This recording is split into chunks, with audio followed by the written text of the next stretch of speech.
Good morning everybody. हम आपको biology की टॉपिक सबसे पहले रिकवर कराएंगे और ये बायोलॉजी जो है कि हमारे एनसीईआरटी पैटर्न की होगी, ठीक है। और हम आपको मेन टॉपिक बता दें कि ये किस किस चीज के लिए फायदेमंद होगा आपको।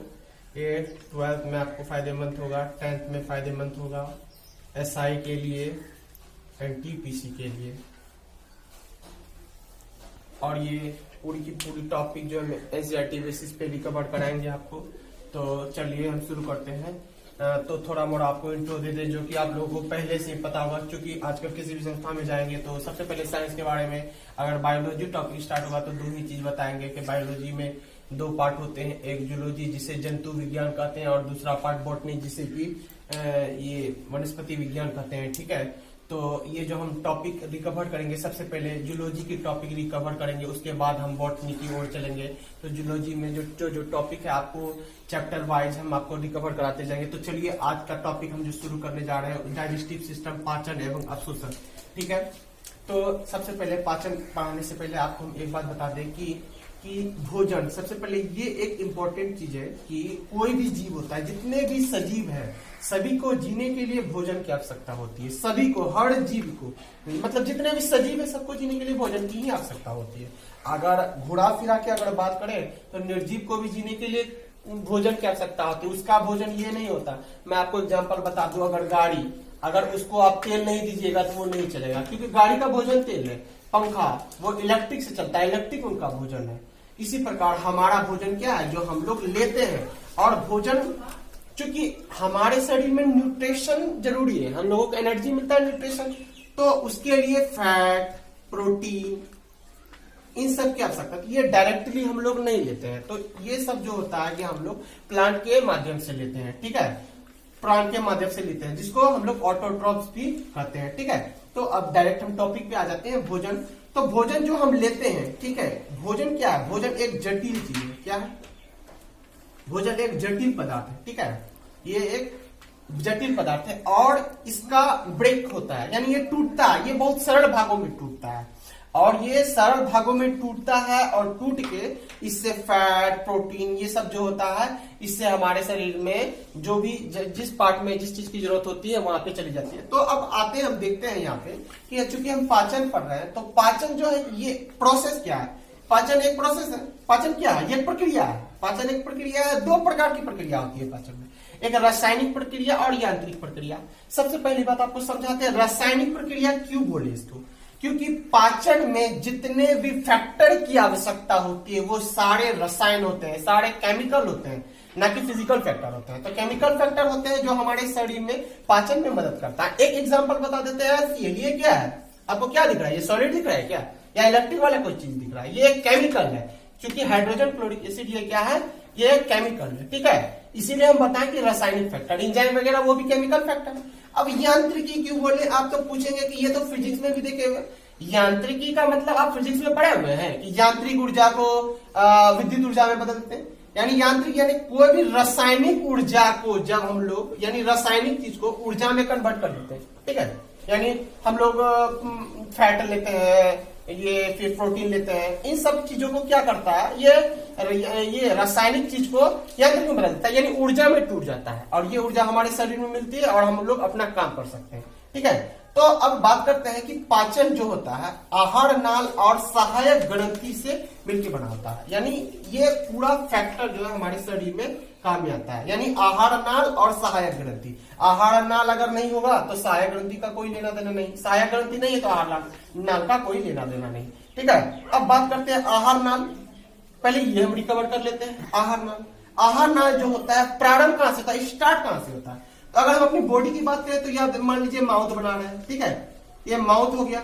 इसको मुख गुहा भी बोलते हैं, हिंदी में बात कर रहे हैं हम, ठीक है, मुख गुहा भी बोलते हैं इसको, ठीक है। और ये मुख गुहा से उसोफेगस होते हुए हमारे आहार नाल में आता है। तो आहार नाल की हम बात कर रहे हैं, ठीक है। आहार नाल ये हालांकि सारा सिस्टम आहार नाल है, ठीक है। और इसमें जितने भी पार्ट होते हैं, लिवर ले लिए, पेनक्रियास ले लिए, किडनी ले लिए, ये सभी ग्रंथि है, ये सब ये सहायक ग्रंथि है, ठीक है। और आगे हम चल के स्पेशली ग्लैंड भी पढ़ाएंगे ग्रंथि। तो अभी हम बात करते हैं आहार नाल की। आहार नाल मुख से प्रारंभ होता है। आखिर कहां से जाता है भाई? भोजन लेते हैं कहीं से तो लेते हैं ना, शरीर में सारा पार्ट है, बहुत जगह देख रहे हैं, ठीक है। आखिर भोजन लेते कहां से, तो मुख से लेते हैं। तो सबसे पहले स्टार्टिंग पॉइंट कहां है, भोजन कहां से प्रारंभ होता है, मुंह से अंदर जाता है, ठीक है। तो सबसे पहले मुख के बारे में ही पढ़ेंगे, ठीक है।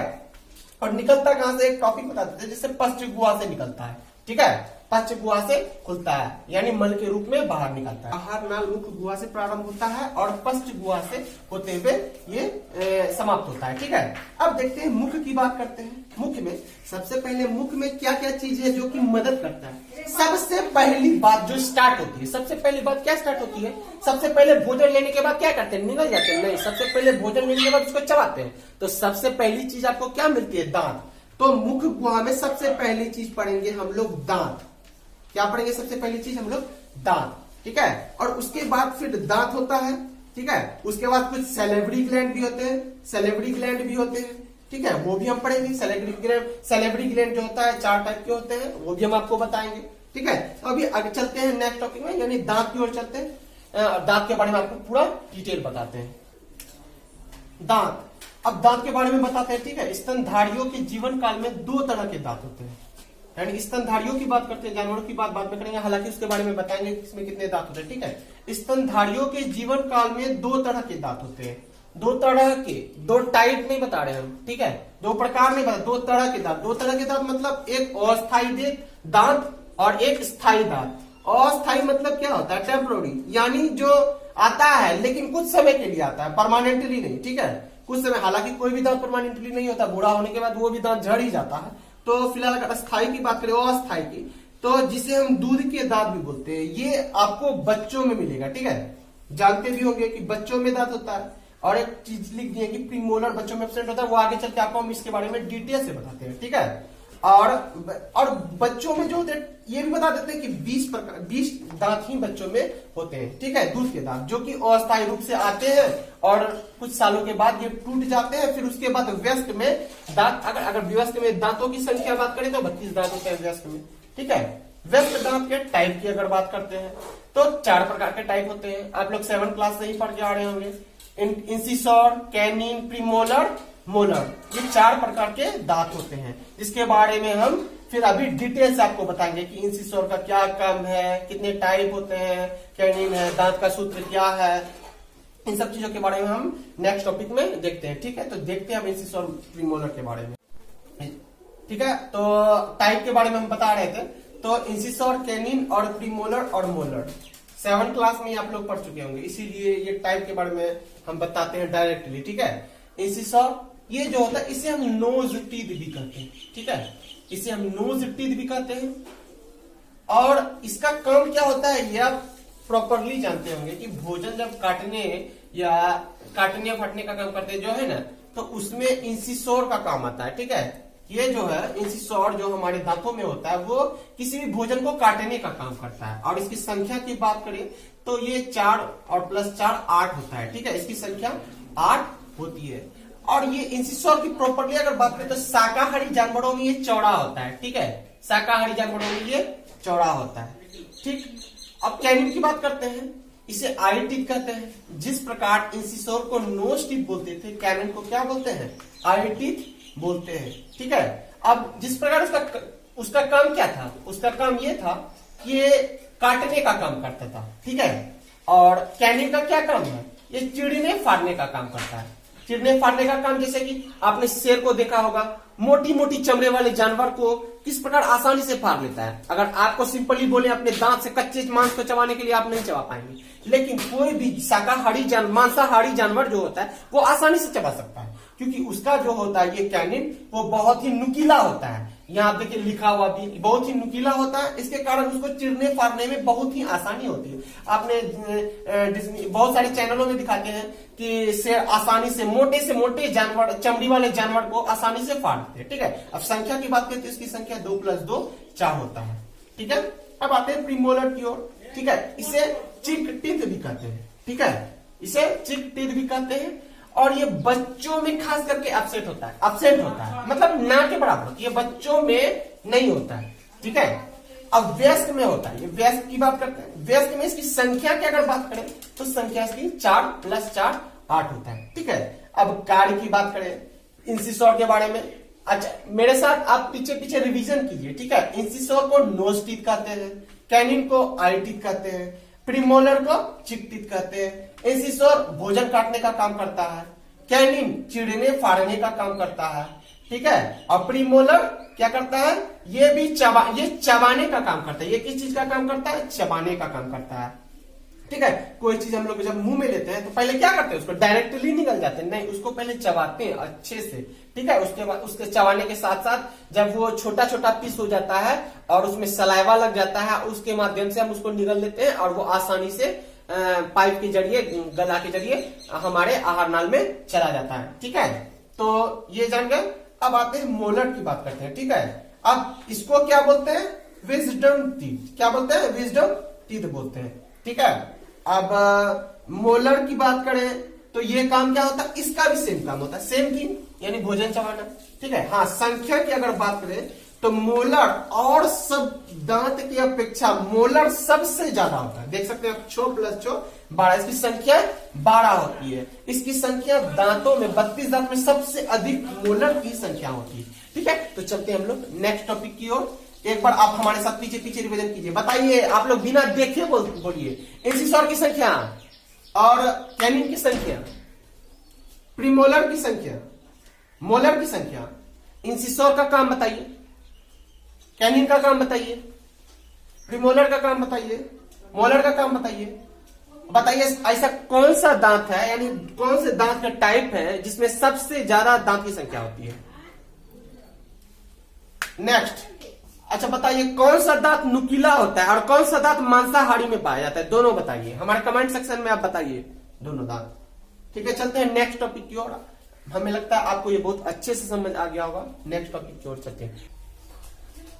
मोलर पे थे, ठीक है। मोलर की बात करते हैं। मोलर ऊपर वाला, ये वाला साइड कौन सा है, मोलर है, ठीक है। अब इसकी बात करते हैं, इसमें क्या है, इसमें भी लेफ्ट साइड 3 पीस है, यानी 3 रहते हैं। इधर लेफ्ट साइड और राइट साइड भी 3 रहते हैं, ऊपर भी लेफ्ट साइड 3 और राइट साइड 3 रहते हैं, ठीक है। तो ऊपर नीचे मिला के इसके भी फॉर्मूला क्या बन जाते हैं, 3 + 3, मतलब ये तो नीचे के हो गए, सॉरी 3 3 6 हो गए, ऊपर कितने हो गए 6 12, कितने हो जाते हैं 12। इसीलिए मैंने बताया था कि मोलर की संख्या सारे दांत में, यानी अगर मनुष्य के कितने दांत होते हैं, कॉमनली 32 दांत बोल देते हैं वयस्क में, ठीक है। 32 में से सबसे ज्यादा ये दांत मोलर ही होता है, ठीक है। अब हम बात कर लेते हैं, ये तो वयस्क का सूत्र पढ़े हम लोगों ने, जो सूत्र पढ़ा 2 1 2 3 ऊपर 2 1 2 3 लेफ्ट, 2 1 2 3 राइट, ये जो होता है ये फॉर्मूला मैंने वयस्क के लिए बताया। अब बच्चों के लिए मैं जो फॉर्मूला बताऊंगा उसमें देखिए कि बच्चों में ये फॉर्मूला क्यों डिफरेंट होता है, कि 2 1 0 2 2 1 0 2 क्यों होता है। अब आप पूछेंगे कि सर आखिर डिफरेंट क्यों है, इसमें 2 क्यों लिखे, इसमें 0 क्यों लिखे, तो आपको समझाते हैं, याद कीजिए, आप वीडियो को पीछे करके देख लीजिए कि इसमें लिखा क्या बताते हैं, प्रीमोलर बच्चों में एब्सेंट होता है, ना के बराबर नहीं, एब्सेंट होता है, ठीक है। इसीलिए मैंने प्रीमोलर 0 रखा है, और बाकी सब बच्चों में और बड़ों में सेम होता है, यानी इंसिसोर की संख्या 2 2, लेफ्ट राइट, फिर ऊपर नीचे भी लेफ्ट राइट 2 2, यानी ये सीक्वेंस आप देख रहे हैं, ये सीक्वेंस, यही सीक्वेंस इसमें लागू होगा। सिर्फ इसमें क्या है, जो मैंने मोलर के बारे में, प्रीमोलर के बारे में बताया, ये इसमें क्या होगा, ये बच्चों में एब्सेंट होगा, ये क्या होगा, बच्चों में एब्सेंट होगा। तो ये मैंने आपको कुछ इंपॉर्टेंट चीज बता दी, मच्छर में कितने दांत होते हैं, गाय में कितने दांत होते हैं, सुअर में कितने दांत होते हैं, घोड़ा में कितने दांत होते हैं, और स्तनधारियों में सबसे ज्यादा दांत किसके होते हैं, और ये फॉर्मूला और फॉर्मूला से रिलेटेड आखिर क्यों 2 1 2 3 ऊपर और 2 1 2 3 नीचे, ऐसे फॉर्मूला पाइज मैंने आपको क्लियर करा दिया कि दांत ये मिला के 4 + 2, क्योंकि आप पूछते हैं बाद में कमेंट सेक्शन में जाके कि सर ये 4 + 4 8 है और फॉर्मूला में 2 2 4 ही पूछ रहा है, तो ये सिर्फ नीचे के लिए है, ये सिर्फ नीचे के लिए भैया, ऊपर नीचे मिला के 4 4 8 होते हैं, ठीक है। तो चलिए आप नेक्स्ट टॉपिक पे चलते हैं। चलिए देखते हैं नेक्स्ट टॉपिक, दांत का 1/4 भाग दिखाई देता है। कहने का मतलब दांत जो होते हैं उसका सिर्फ 1/4 भाग ही हम लोगों को दिखाई देता है, बाकी सब जो होते हैं छिपे हुए होते हैं, ठीक है। कहने का मतलब सिर्फ दांत का 1/4 भाग ही दिखाई इसलिए देता है क्योंकि बहुत तरह के दांत, दूध के दांत आते हैं, फिर वयस्क में दांत आते हैं, और हम लोग के फ्रंट में जो दांत होते हैं 32 हम लोग क्या बोलते हैं, 32 दिखाते हैं। 32 सबका तो सब सारा का सारा 32 नहीं दिखता, आप किसी का दांत गिन के देख लीजिएगा, डायरेक्ट 32 के 32 दांत नहीं दिखेंगे वो ठीक है। तो नेक्स्ट देखते हैं कि थीकोडोंट किसको कहते हैं, ठीक है, यानी गर्ददंती और डायफाइटोडोंट, ठीक है। ये पहले हम लोग ये दो चीज देख लेते हैं, ये दो टॉपिक रह गया था और उसके बाद फिर आते हैं हम नेक्स्ट टॉपिक पे टंग पे, ठीक है। अब इसकी बात करते हैं थिकोडोंट का। तो थिकोडोंट यानी दांत, ये जो है कि एक तरह से समझिए कि आड़े समझिए बीज है, ठीक है। मान लीजिए ये बीज है, ठीक है। आप इसको कहीं ना कहीं तो बोएंगे ना। आप मान लीजिए ये मिट्टी है, ठीक है। अब मान लीजिए गीला सा मिट्टी है, उसमें आप ये दांत बैठा दिए, मान लीजिए वो बीज लगा दिए, ठीक है। समझाने के लिए बोल रहे हैं। अब देखिए, अब आप बोलेंगे ना ये डिजाइन बन रहा है ना, ये अगर ये नहीं रहता, ये आप देख रहे हैं जो ये डिजाइन, ये अगर नहीं रहता, ये जिसको हम लोग मसूरा भी बोलते हैं, ठीक है, ये नहीं रहता तो क्या हमारे दांत फिक्स रहते वहां पे, खुद ब खुद बाहर चल के आ जाते, यानी गिर जाते सारा दांत। मान लीजिए कुछ देर के लिए हम लोग लगा देते, मुंह सेट कर लेते, छोड़ देते, तो सारा का सारा दांत बाहर निकल जाता मुंह से। तो ये बहुत जरूरी है दांतों को अपने जगह पे एडजस्ट बनाए रखने के लिए।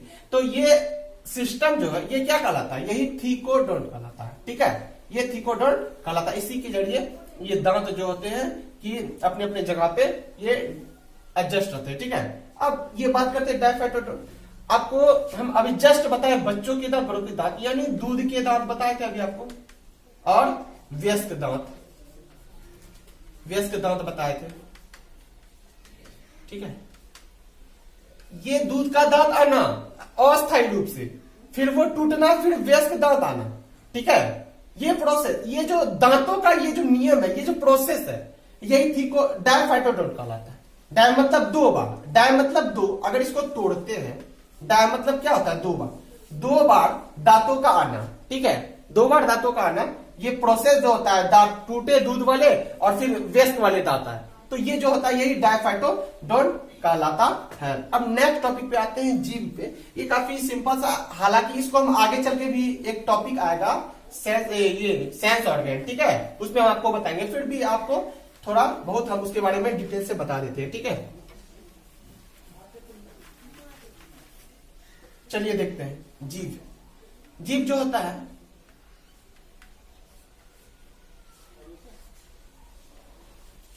जीभ ये जो होता है ना, स्वाद बताता है। क्या बताता है, स्वाद बताता है। एग्जाम्पल बोलूं कैसे, अगर आपके आंख में पट्टी बांध दें और आपको बोले कि हम आपको शरबत दे रहे हैं, एक गिलास में दे रहे हैं नमक का शरबत, ये नमक का घोल है, नमक का घोल है।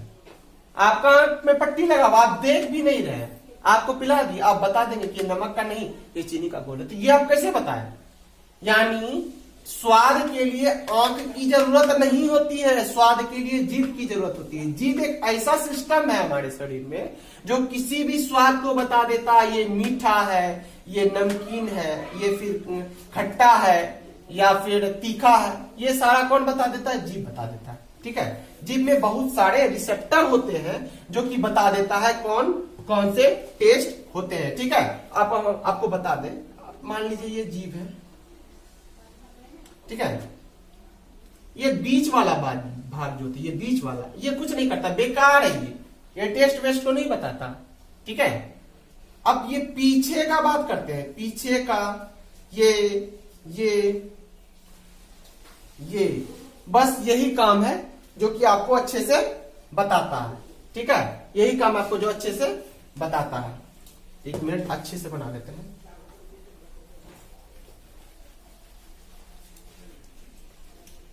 अब देखिए, सॉल्टी हिंदी में ही लिख देते हैं, मैंने तो बोला ही है। मीठा, दोनों साइड वही रहता है, नमक ही बताएगा, दोनों साइड खट्टा ही बताएगा, इधर भी खट्टा ही बताएगा, और ये तीखा बताएगा।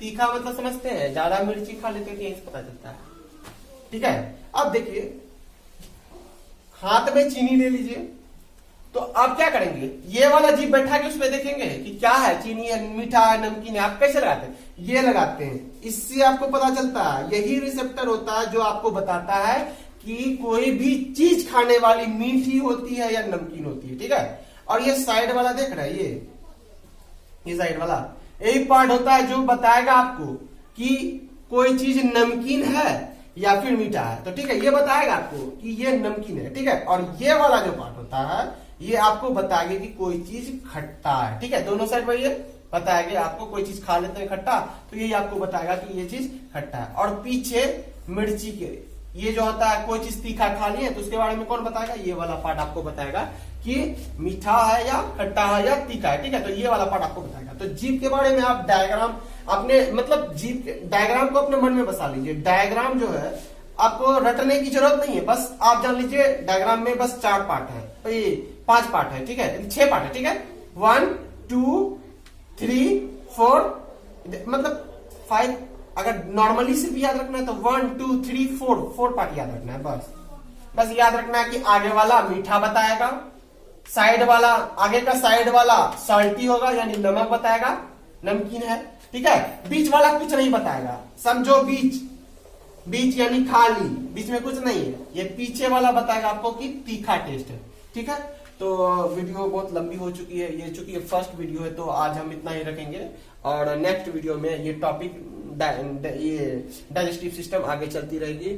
और आपको अगर हमारा वीडियो अच्छा लगा तो हमारे वीडियो को लाइक करें, चैनल को सब्सक्राइब करें और वीडियो को जितना से जितना हो सके अड़ोस पड़ोस में जो भी 9th में भी पढ़ते हैं, 10th में भी पढ़ते हैं, क्योंकि मैंने पहले ही बता दिया 12th के लिए भी ये काफी फायदेमंद होगा और कंपटीशन में भी आएगा।